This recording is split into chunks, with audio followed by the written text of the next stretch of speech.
আমরা আজকে দেখব প্রথম পর্যায়ক্রমিক মূল্যায়ন 2025-এর জন্য আর একটা প্রশ্ন, গণিত প্রশ্ন, প্রথম শ্রেণী, পূর্ণমান 20, সময় 40 মিনিট। দেখো কি বলেছে, বড় থেকে ছোট হিসাবে সাজাও, 2 গুণ 1 বলা রয়েছে এই প্রশ্নগুলির জন্য।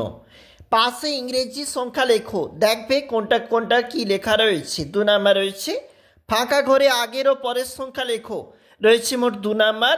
ছবি দেখে সংখ্যা গুণে লেখো এবং এর জন্য রয়েছে 2 নাম্বার। সবচেয়ে বড় সংখ্যায় গোল দাগ দাও, আমরা অবশ্যই এখানে দিয়েছি এবং এটা রয়েছে 2 নাম্বার। চলে যাচ্ছি, এটা হচ্ছে পরবর্তী পেজ এবং ছবি গুণের সংখ্যার সাথে মেলাও। দেখো 2 নাম্বার রয়েছে, যোগ করো বলা রয়েছে এবং এর জন্য মোট 4 নাম্বার। দেখো 4টি যেখানে অঙ্ক রয়েছে অবশ্যই গুরুত্বপূর্ণ। সব মিলে কত হয় লেখো। দেখো 2 গুণ 2 রয়েছে এই প্রশ্ন সমূহের জন্য, অবশ্যই এখানে রয়েছে 4 মার্ক, অবশ্যই দেখবি।